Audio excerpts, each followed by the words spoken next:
আমরা প্রতীক পেয়েছি আমাদের সম্মানিত আমির জামাত ডাক্তার শফিকুর রহমান। আজকে তিনি ঢাকা 15, সেখান থেকে আমরা ছিলাম, তার প্রতীক সংগ্রহ করেছি সহ আমাদের নায়েবে আমির, সেক্রেটারি জেনারেল সহ নেতৃবৃন্দ যারা নির্বাচন করছেন সবাই আলহামদুলিল্লাহ আজকে আমরা দাঁড়িপাল্লা প্রতীক পেয়েছি গিয়ে। আগামী 12 ফেব্রুয়ারি নির্বাচন সুষ্ঠু, সুন্দর, নিরপেক্ষ করার জন্য আপনারা জানেন আজকে থেকেই প্রতীক পাওয়ার পর থেকেই নির্বাচনী প্রচারণার জন্য আগামীকালকে থেকে আনুষ্ঠানিকভাবে যাত্রা শুরু হচ্ছে।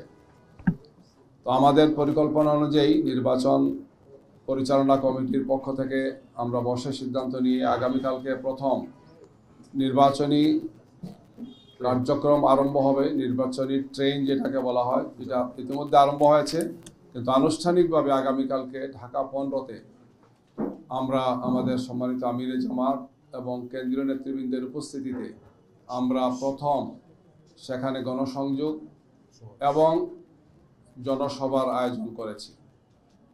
দিনব্যাপী অনুষ্ঠান চলবে, তবে বেলা 2:30টার সময় ঢাকা 15-তে আমাদের সেই জনসভাটি অনুষ্ঠিত হবে। আগামীকালকে আমাদের মূল প্রোগ্রাম হচ্ছে এটি। এর সাথে আমাদের বাংলাদেশের বিভিন্ন জায়গাতে আমাদের যে সমস্ত প্রার্থীরা আছেন তারাও আনুষ্ঠানিকভাবে আগামীকালকে সব জায়গাতেই তাদের প্রচারণা, নির্বাচনী কার্যক্রম তারা আরম্ভ করবে। আমরা নিয়মিত তাদের কার্যক্রমকে মনিটরিং করব, তাদের তত্ত্বাবধান করব এবং আপনাদেরকে তাদের এই সমস্ত কার্যক্রমগুলো আমরা অবহিত করব। আপনাদের মাধ্যমে জাতি এবং দুনিয়ার বিভিন্ন জায়গাতে বাংলাদেশের মানুষ যারা আছেন, আমাদের ভোটাররা আছেন, সে সমস্ত বিষয় তারা ইনশাল্লাহ আপনাদের মাধ্যমে অবগত হবে। 23 এবং 24 এই 2 দিন ঢাকার বাইরে উত্তরবঙ্গে আমাদের সম্মানিত আমিরে জামাত সফর করবেন। সেখানে তিনি বেশ কয়েকটি জেলা সফর করবেন। এর মধ্যে সকালবেলায় তিনি ঢাকা থেকে রওনা দেবেন। পঞ্চগড় থেকে তার কর্মসূচি আরম্ভ হবে। পঞ্চগড়, দিনাজপুর, ঠাকুরগাঁও, রংপুর এই 4টি জেলা আগামী 23 তারিখ তিনি সফর করবেন। পঞ্চগড়ে সকাল 11টায় তিনি গিয়ে পৌঁছবেন, সেখানে আশা করছি আমরা ইনশাল্লাহ। তারপরে দিনাজপুরে আসবেন, দিনাজপুর থেকে জনসভা করে তিনি ঠাকুরগাঁয়ে আসবেন এবং সন্ধ্যার সময় সে রংপুরে জনসভা করে তিনি রংপুর অবস্থান করবেন। এই 4টি জেলা শহরে বড় আকারের জনসভা হবে। আর পথে যে সমস্ত আসনগুলো পড়ে বা গুরুত্বপূর্ণ বাজারগুলো পড়ে, শহরগুলো পড়ে, সেখানে তিনি কথা বলবেন, জনগণের সাথে তিনি মত বিনিময় করবেন, তার বক্তব্য সেখানে পেশ করবেন। 24 তারিখ সকালে রংপুর থেকে তিনি প্রথমেই যাবেন শহীদ আবু সাইদ, আমাদের এই বিপ্লবের 24-এর এই বিপ্লবের সিপাহসালার, যার শাহাদত পুরো জাতিকে উজ্জীবিত করেছিল এবং পরবর্তীতে ফেসিবাদ দীর্ঘ প্রায় 16 বছর পর বাংলাদেশ থেকে বিদায় নিয়েছিল। 1,500-এর মতো ভাই শহীদ হয়েছিলেন সে সময় এবং প্রায় 30,000-এর মতো ভাই এবং বোনেরা আহত হয়েছেন, পঙ্গু হয়েছেন, চোখ হারিয়েছিলেন।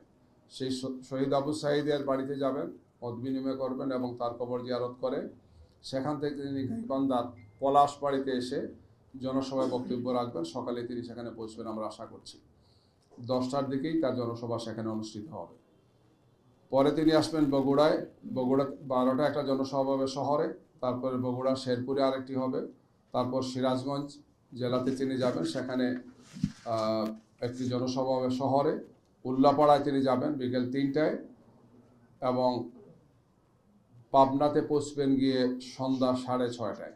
অর্থাৎ 24 তারিখ তিনি রংপুর থেকে গাইবান্ধা, বগুড়া হয়, সিরাজগঞ্জ, উল্লাপাড়া এবং পরবর্তীতে পাবনায় তিনি পৌঁছবেন। পরের দিনও আরও 4টি জেলার বিভিন্ন স্থানে তিনি জনসভা, মত বিনিময় সভা করবেন এবং সেখানে তিনি বক্তব্য রাখবেন।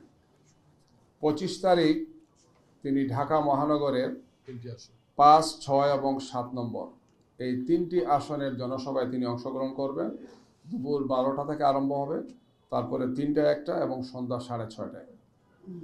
আপাতত 22, 23, 24 এবং 25 এই 4 দিনে আমরা তার জনসভাগুলো এবং পথসভা সহ কর্মসূচি আপনাদের সামনে পেশ করলাম। আমরা মূলত ঢাকা 22 এবং 25 তারিখ ঢাকাতে, 23 এবং 24 তারিখ রংপুর এবং দিনাজপুর এই দুটো গুরুত্বপূর্ণ জেলা এবং তার সাথে আরও জেলাগুলো সহ তিনি পাবনা একসাথে সফর করে আসবেন। পরবর্তীতে আমাদের কর্মসূচিগুলো আমরা স্থানীয় সংগঠনের সাথে আলাপ আলোচনা করছি। আমরা আপনাদেরকে শীঘ্রই জানাবো। এর মধ্যে আপনাদের অবহিত করব যে আমাদের পরবর্তী জনসভাগুলো কোন কোন জায়গায় কোন কোন সময় অনুষ্ঠিত হবে।